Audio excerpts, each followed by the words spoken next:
मत लो, मेरे बेटे का बच्चा लो। हम बचा देगा, कोई बात नहीं। बेहतर करिए फोन। प्लीज भगवान के लिए बच्चा लो। Please ask for help. We don't need. Okay, don't worry, don't worry. Please. You एक इंसान है, उसने उसको गोली मार दी। यहाँ पे उसने बोला कि ये शायद मुस्लिम नहीं है, उसने उसको गोली मार दी। हाय, मेरा नाम है सृष्टि गोयल। आप देख रहे हैं एबीपी लाइव। जम्मू कश्मीर के पहलगाम से बड़ी खबर सामने आई है। अब तक शायद आप जान चुके होंगे, जम्मू कश्मीर के पहलगाम में बड़ा आतंकी हमला हुआ है और यहाँ पर पर्यटकों पर गोली चलाई गई है। इस मामले को लेकर लगातार अब बयान भी सामने आ रहे हैं। खुद अमित शाह जम्मू कश्मीर जा रहे हैं हालातों का जायजा लेने के लिए। सीएम है उमर अब्दुल्ला, उनका भी बयान सामने आया है। पूर्व मुख्यमंत्री और पीडीपी की चीफ महबूबा मुफ्ती का बयान भी इस पर सामने आया है और लगातार इस पर बयान सामने आ रहे हैं। एलजी मनोज सिन्हा भी इस पर बयान दे चुके हैं। निंदा करने वाला मामला तो है ही सर, पर सबसे पहले मैं आपसे पूछना चाहती हूँ कि क्या ये फेलियर भी है सेंट्रल गवर्नमेंट का, क्योंकि स्टेटहुड को लेकर मांग उठती रही है और बार बार ये दावा केंद्र की तरफ से करते रहा है कि हम जब से आए हैं सत्ता में तब से जम्मू कश्मीर के हालात सुधर रहे हैं, चाहे 370 का इम्प्लीमेंटेशन हो या कुछ भी और। कहा जा रहा है कि हमने स्थिति बहुत बेहतर कर दी है। पीओके की बात संसद में अमित शाह कहते रहे हैं, लेकिन कश्मीर के हालात वापस से एक बार फिर वैसे नजर आ रहे हैं। मुझे लगता है सृष्टि कि अभी जितना बड़ा आतंकी हमला हुआ है उसमें ये मुद्दा फिलहाल गौर होना चाहिए कि जवाबदेही किसकी है, या क्या सेंट्रल का फेल्योर है, या क्या इंटेलिजेंस का फेल्योर है। ये सब कुछ है, लेकिन इस पे बात हो सकता है कि हम एक दो दिनों के बाद बात करें तो ये ज़्यादा बेहतर होगा। अभी की जो हालत है, अभी की जो परिस्थितियाँ हैं, उनसे निपटने की जो चुनौतियाँ हैं, सबसे पहले उस पर फोकस करना चाहिए। और शायद यही बात है कि चाहे आप मल्लिकार्जुन खड़गे का बयान उठा करके देख लीजिए या आप प्रियंका गांधी वाड्रा का बयान उठा करके देख लीजिए, जो भी लोग बीजेपी को कोसते रहे हैं धारा 370 हटाने को लेकर के, स्टेटहुड को लेकर के, वहाँ की नीतियों को लेकर के, वो लोग भी फिलहाल ये कह रहे हैं कि ये आतंकी हमला बहुत कायराना है और सबसे पहले जवाबदेही इसकी तय होनी चाहिए। जितने घायल हैं उनका इलाज होना चाहिए, संवेदनाएं जारी होनी चाहिए और 2 दिनों के बाद जब सब कुछ स्थिर हो जाएगा, सारी चीज़ें स्थिर हो जाएंगी, सुरक्षा बल अपना काम कर रहे हैं, फिर आरोप प्रत्यारोप का सिलसिला तो देखिए स्वाभाविक तौर पर शुरू होगा ही होगा कि ये हमला उस पहलगाम में हुआ है जहां पे अमरनाथ यात्रा का बेस कैंप बनाया जाता है। जो यात्रा 2 महीने बाद शुरू होने वाली है, जुलाई में वो यात्रा शुरू होने वाली है। पहलगाम ही बेस कैंप होता है। पहलगाम में बेस कैंप की सारी तैयारियां शुरू हो चुकी थी। वहां पे पर्यटक जाते हैं, सेना की वर्दी में या पुलिस की वर्दी में वो लोग आतंकी आते हैं, धर्म पूछते हैं और गोली मारते हैं। तो ये इंटेलिजेंस का फेल्योर तो साफ तौर पे दिखता है। लेकिन मैं बार बार यही कह रहा हूँ कि इंटेलिजेंस का फेल्योर है, इस पर हम कल परसों में बात कर लेंगे। फिलहाल की जो परिस्थितियां हैं उस पर बात करते हैं तो शायद चीज़ें बेहतर होंगी। तो सबसे जैसे आपने बोला कि इंटेलिजेंस का फेलियर है, क्या है, इस पे तो हम बात करेंगे। लेकिन जैसे उमर अब्दुल्ला ने खुद अपने स्टेटमेंट में ये बात मानी कि हाल के दिनों का सबसे बड़ा हमला नागरिकों के ऊपर कश्मीर के अंदर ये हुआ है।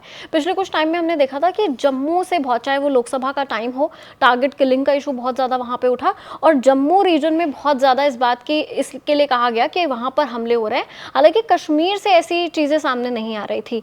तो क्या ये एक तरीके से बोला जा सकता है कि पहले वो ताकतें जो थोड़ा शांत दिखाई दे रही थी वापस उठ रही हैं, और स्पेशली जब बार बार हाल के दिनों में ये बातें हुई है कि नहीं हम पीओके को वापस ले आएंगे, संसद में नहीं आया, कुछ नेता अपने आप ऐसे बयान देते रहे हैं, तो फोकस थोड़ा सा शिफ्ट हुआ था टाइम बीइंग के लिए जम्मू पर। लेकिन सिचुएशन वैसी है कश्मीर में, इस तरह का हमला क्या संदेश देना चाहते हैं? 2-3 चीज़ें हैं। अब पहले तो ये है कि पिछले कुछ दिनों में जिस तरीके से ये हमले बढ़े हैं, खास तौर से 5 अगस्त 2019 को जब धारा 370 हटी और जम्मू कश्मीर राज्य 2 हिस्सों में बटा, और उसके बाद जो परिस्थितियां बनी उसमें ये तय हो गया कि जितनी फोर्सेस लगाई गई हैं 370 हटाने के लिए और जम्मू कश्मीर को फिर से रिस्ट्रक्चर करने के लिए, वैसी परिस्थितियों में कोई भी आतंकी संगठन वहाँ पे बहुत ज़्यादा दिनों तक सर उठा के नहीं रह सकता था। ये एकदम फैक्ट बात थी। दिक्कत कहाँ हुई? दिक्कत ये हुई कि उन परिस्थितियों को संभालने के लिए, खासतौर से घाटी की परिस्थितियों को संभालने के लिए, जो जम्मू में राजौरी और पुंछ वाला पूरा इलाका है जो पाकिस्तान से सटा हुआ बॉर्डर है, वहाँ से सेना की कुछ टुकड़ियों को उठा करके यहाँ लाया गया। तो यहाँ पे शांति आपको कुछ दिनों तक देखने को मिलेगी। 2019 से 21-22 तक एकदम शांत रहा, लेकिन उसी 21-22 के दौरान आपको जम्मू में बहुत सारी घटनाएं देखने को मिली। तो बार बार हम लोग ये अपने वीडियोज़ में भी कहते थे, बार बार हम लोग ये सवाल उठाते थे कि आखिर ये हुआ क्या है। फिर पता चला कि लश्कर-ए-तैयबा जो आतंकी संगठन है उसने अपना नाम बदल लिया है, उसने TRF द रेजिस्टेंस फ्रंट कर लिया है और उसको ISI और दोनों का सपोर्ट हासिल है। अब जो सवाल आप पूछ रही, तो जम्मू कश्मीर पहले जम्मू में शिफ्ट हुआ, फिर घाटी में शिफ्ट हुआ, और घाटी में शिफ्ट होने की जो सबसे बड़ी वजह है, या आप कहिए कि इतने बड़े हमले की जो सबसे बड़ी वजह जो मुझे समझ में आ रही है कि पाकिस्तान, आप इससे बिल्कुल इनकार नहीं कर सकते कि जो TRF है वो ISI और लश्कर तैयबा का मिला जुला रूप है। पाकिस्तान इस समय जितनी चुनौतियों से घिरा हुआ है, अपने अंदर जिस तरीके से घिरा हुआ है, चाहे वो आप बलूचिस्तान का मुद्दा ले लीजिए, चाहे आप पाक ऑक्युपाइड कश्मीर का मुद्दा ले लीजिए, चाहे वहाँ की जो पॉलिटिकल सिचुएशन है उसका मुद्दा ले लीजिए, तहरीके तालिबान पाकिस्तान वहाँ पे हावी हो रहा है उसका मुद्दा ले लीजिए, तो वहाँ पे जितनी राजनीतिक अस्थिरता आ रही है उसको एक दिशा देने के लिए, उसको दूसरी तरफ मोड़ने के लिए ये एक घटनाक्रम किया जा सकता है जिससे पूरी दुनिया का फोकस इधर आ जाए। पर लेकिन ये तो पाकिस्तान के लिए और डिफिकल्ट होना चाहिए, क्योंकि जैसा आपने बताया जैसी भी सिचुएशन इस वक्त पाकिस्तान में, सबको पता ही है, खुद पाकिस्तान में अब तक का सबसे बड़ा ट्रेन हाईजैक हुआ था, और BLA ने जिस तरह की सिचुएशन पाकिस्तानी आर्मी के लिए क्रिएट की हुई है, क्या पाकिस्तानी आर्मी के पास वाकई इतना समय है कि वो अपने पड़ोसी देशों पर अटैक करने के बारे में सोच रहे हैं? और फंडिंग, जो सारे एफर्ट इस वक्त सेना के BLA से लड़ने में लग रहे हैं, उस बीच में सारी फंडिंग यहाँ पर TRF को देना और उन्हें सपोर्ट करना कि जाओ जाके भारत में अटैक करो, यहाँ परसेप्शन की लड़ाई हो सकती है। ये सिंपल सी परसेप्शन की ही लड़ाई है। फंडिंग तो है ही नहीं पाकिस्तान के पास। आप हर दिन तो सुनते रहते हैं कि उनके पास टैंक में भरने के लिए तेल नहीं है, वो बाद की बात है। फिलहाल बस ये है कि TRF जब आपने क्रिएट कर दिया तो वो कुछ तो करेगा भाई। आप तो हर जगह हर मोर्चे पे खुला हुआ है उनका, सिर्फ एक परसेप्शन बनाने वाली बात है। परसेप्शन बनाने के लिए कि आप भाई TRF का यहाँ हमला हो गया। हालांकि मुझे लगता है कि ये उल्टा पड़ेगा अभी फिलहाल पाकिस्तान को, क्योंकि दो चीजें हैं भारत के पक्ष में भी और विपक्ष में भी। पक्ष में एक चीज है कि अमेरिका के उपराष्ट्रपति JD वेंस इस समय भारत में है, और अगर खुदा न खास्ता किसी भी तरीके से भारत सरकार उन्हें ये कन्विंस कर दे कि चलिए देखिए हमारे यहाँ क्या हुआ है और किसने किया है, और अगर ये मामला वहां तक पहुंच गया JD वेंस तक, ट्रंप तक, तो फिर पाकिस्तान की मुश्किलें तय हैं। दूसरा, भारत के लिए मुश्किल यह है कि प्रधानमंत्री नरेंद्र मोदी फिल वक्त भारत में नहीं है, वो दुबई में है। हालांकि ये फोन कॉल का जमाना है, और जो हम लोगों के पास खबरें आई हैं कि उन्होंने खुद गृह मंत्री से बात की है, गृह मंत्री खुद अब पहलगाम जा रहे हैं। और ये सबसे बड़ी चीज, चौंकाने वाली चीज है कि गृह मंत्री अमित शाह हाई लेवल की एक मीटिंग करते हैं और खुद वहां पे जाने की तैयारी कर रहे हैं। इसका मतलब ये है कि ये हमला बहुत बड़ा हमला है। 2 लोगों की मौत की बात सामने आई है, 10-12 लोगों के घायल होने की बात सामने आई है, लेकिन चश्मदीदों का जिस तरीके के बयान आ रहे हैं, वो घुड़सवारी कर रहे थे उन पे हमला हो गया, वो भेलपूरी खा रहे थे उन पे हमला हो गया, और वो उन्हीं सिटिंग बेंचेज पे हमला हुआ है जहाँ पे पर्यटक बैठते थे और जहाँ पे अमरनाथ का बेस कैंप बनता है। तो एक हो सकता है कि ये मोरल सपोर्ट भी है कि अमित शाह वहाँ जाएंगे तो कम से कम जो अमरनाथ यात्रा, जो भारत की सबसे मशहूर यात्रा है, प्रसिद्ध यात्रा है, उसके लिए आने वाले दिनों में चुनौतियां थोड़ी कम हो सकें, तो ये एक उसकी भी कोशिश हो सकती है। लेकिन इस मामले से जुड़ी जितनी भी अपडेट्स हैं वो लगातार आपको ABP लाइव शेयर कर रहा है, जहां चाहे वहां पर जैसा भी सर ने बताया कि पीड़ित हैं, उनके बयान सामने आ रहे हैं, उन्होंने बताया कि किस तरह से ये हमला हुआ, चाहे पुलिस का बयान हो, हमारे रिपोर्टर्स भी लगातार वहां पर मौजूद हैं, अपडेट्स लगातार आपके साथ ABP लाइव पर शेयर कर रहे हैं। इस आतंकी हमले में जो मैं एक चीज जोड़ना चाहता हूँ कि वो जो सबसे खतरनाक ट्रेंड है, वो ट्रेंड है धर्म आधारित हमला। आप नाम पूछ करके मार रहे हैं, आप तो मुस्लिम हो, नहीं तुमको मार देंगे।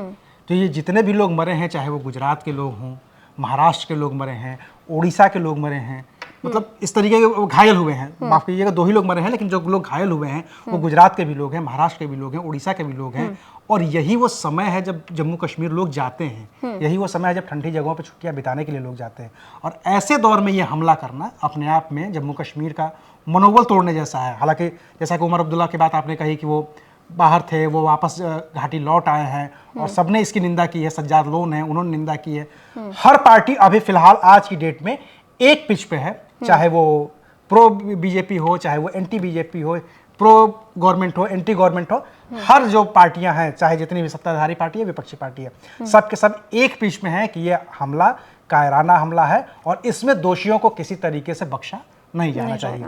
लेकिन जो सबसे खतरनाक ट्रेंड में बात कर रहा हूँ, धर्म आधारित अगर ये हमला है, जिस तरीके की बात सामने आई है, उनके नामों की एक लिस्ट भी सामने आई है, और उसमें जो नाम है 7-8 नाम, वो एक्चुअली सारे नाम एक ही धर्म एक धर्म के, हिंदू धर्म के है, उसमें कहने में कोई गुरेज नहीं होना चाहिए मुझे लगता है। जब वो आतंकी मुस्लिम पूछ करके मार रहे हैं, हालांकि अब क्या ही कहा जाए, जिस तरीके का ये हमला हुआ है, पिछले दिनों भी टारगेटेड किलिंग हम लोगों ने देखी जब जम्मू रीजन में, कि वो नाम पूछ के मार रहे थे, जितने बाहरी प्रवासी गए थे उनको निशाना बना रहे थे। उस समय हम लोगों को ये लगता था, या इंटेलिजेंस का इनपुट होता था कि भाई लगता है कि ये लोग चुनाव रोकना चाहते हैं, जो विधानसभा के चुनाव जम्मू कश्मीर में होने थे उसको रोकना चाहते हैं, गड़बड़ी फैलाना चाहते हैं, इसलिए हुआ। चुनाव भी सकुशल संपन्न हो गए हैं, तो अब अमरनाथ यात्रा एक सामने है और वहाँ का पर्यटन सामने है, क्योंकि अगर पर्यटन टूटा जम्मू कश्मीर का तो वहाँ की इकोनॉमी की रीढ़ टूट जाएगी। बिल्कुल। और पिछले कुछ समय में वहाँ बहुत इन्वेस्टमेंट किया गया, चाहे बड़ी बड़ी कंपनीज हो, चाहे सरकार ने इन्वेस्ट किया हो, चाहे वहाँ पे ब्रिजेस बनाना हो। वहाँ पर 370 के बाद बार बार यही पिक्चर और परसेप्शन दिखाई जा रही थी कि वहाँ पे इतने सालों बाद थिएटर खुले, लोग जा रहे हैं, सब कुछ हो रहा है। और